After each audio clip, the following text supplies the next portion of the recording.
The South African school system is facing a severe shortage of teachers. This is according to a report by Stellenbosch University Associate Professor Nic Spaull as part of the 2030 reading panel. The report predicts that 45% of all public school teachers will retire in the next 10 years. Joining me now to touch base on this issue and other issues is the Department of Basic Education spokesperson Elijah Mhlanga. Elijah, good morning to you and thank you so much for joining us.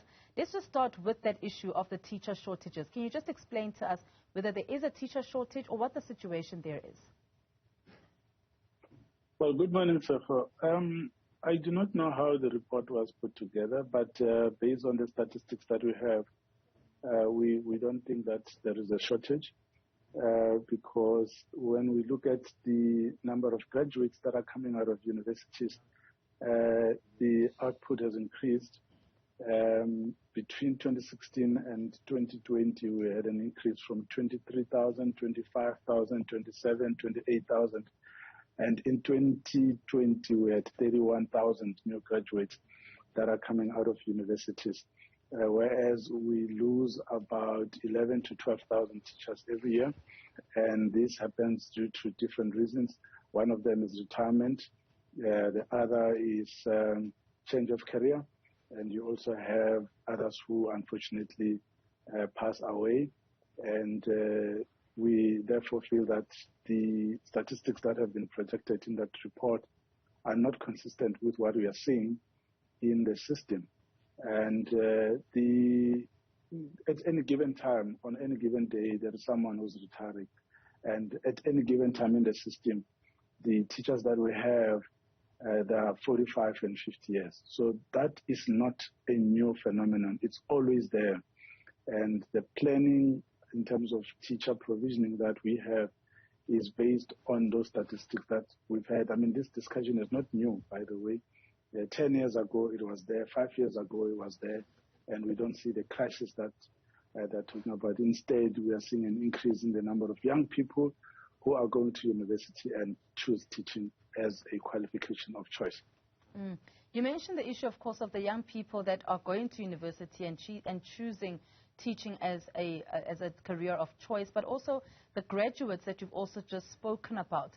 What happens to those graduates? We hear many of them, see many of them talking about they have graduated, they are professional teachers, but they do not get work. They are not getting work. Why is it that they can't be adopted into the system? Yeah, in fact, that question now contradicts the first one, or at least the report which you referred to, because if we had a shortage, why is it that we have so many, in fact, thousands and thousands of qualified and unemployed educators who are on a daily basis asking us to be given an opportunity to work, but unfortunately, due to budgetary constraints, we are not able to absorb every one of our teachers who have qualified and are seeking their first opportunity to work. So we don't believe that there's a shortage because we have many who are looking for employment.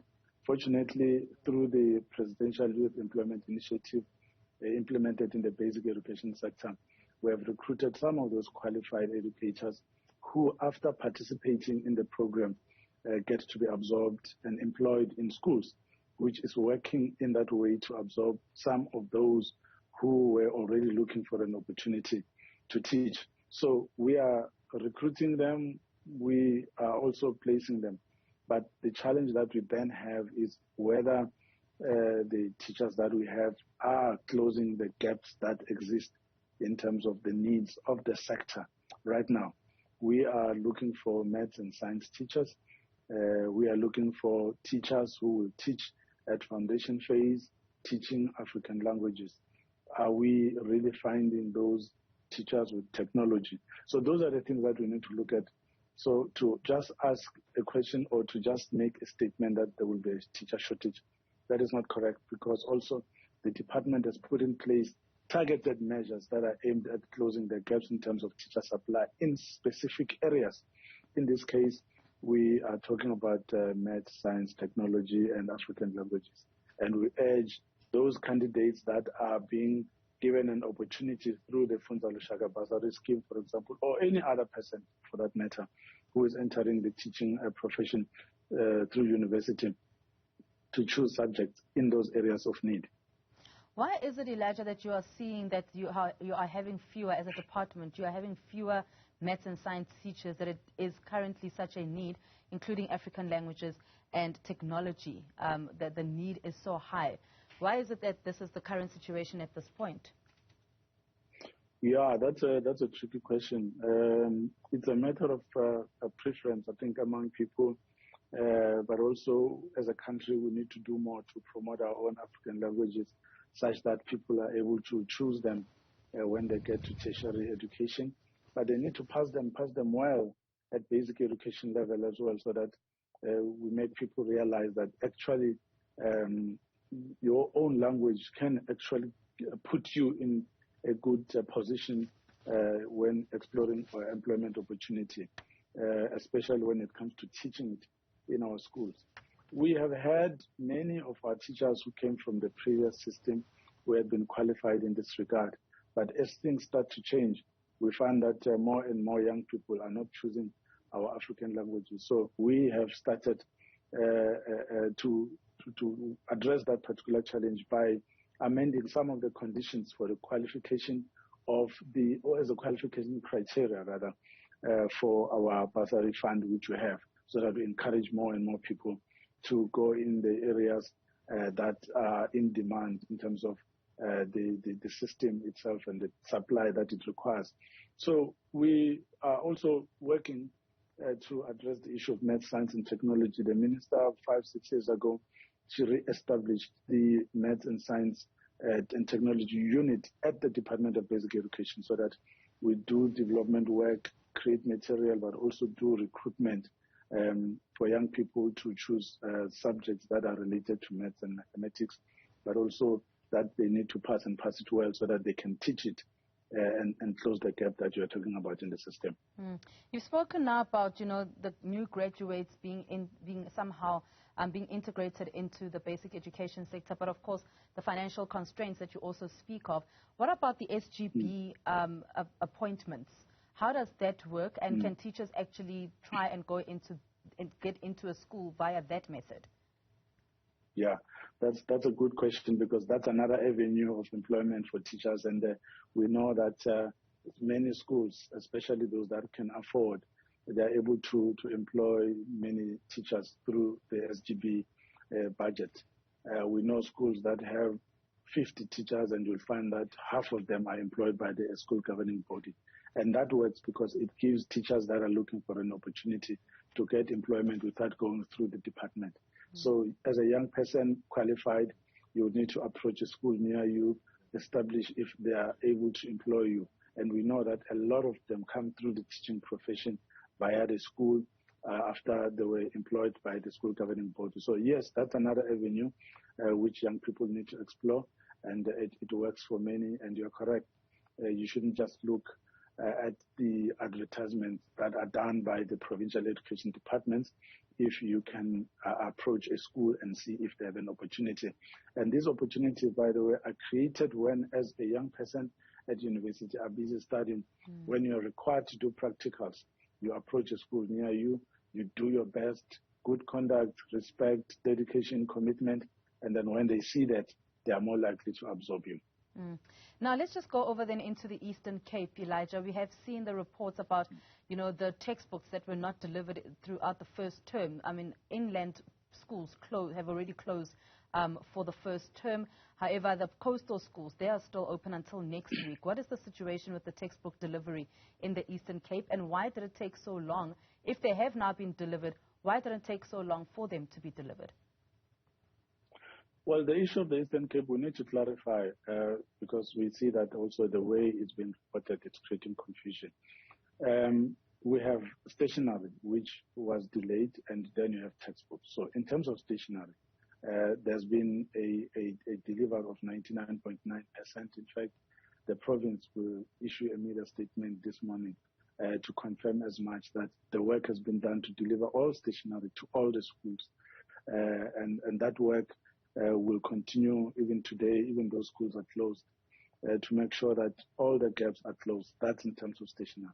Then when it comes to textbooks, those are being delivered as well. In fact, We have been communicating with the district officials in the 12 districts of the Eastern Cape province to expect deliveries to take place for textbooks for the 8%. In fact, it's only 8% of the textbooks in the province that are yet to be delivered, because 92% is already there, one from the deliveries that had been done previously, and also the retrieval rates has helped to get back some of the books that the learners were using previously. So on this point, it's very important to emphasize that parents have a critical role to play in terms of encouraging their children to return books to school.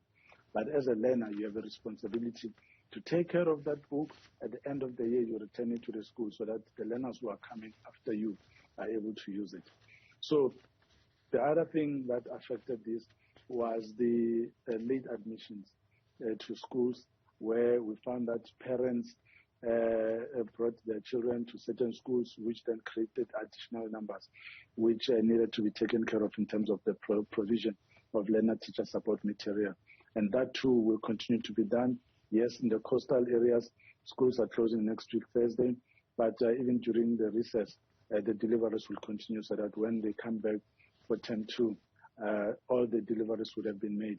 The original delay was caused by the late release of funds to enable the Provincial Education Department to place orders in time. So the orders had to be made from January, but we've worked with speed to make sure that we address all the delays. That's why we are saying that stationery have been delivered, textbooks are being delivered, and we believe in the next week or so, all that work should be done, because we have informed our districts to expect deliveries even when schools are closed. Now, just for us quickly, Elijah, the issue of the Department of Social Development, or rather the ECD centres migrating from the Department of Social Development to the Basic Education Department. Just give us a bit more details about that briefly for us. Well, you'll recall that the President in 2019 announced that there was going to be a migration of the functions regarding the early childhood development.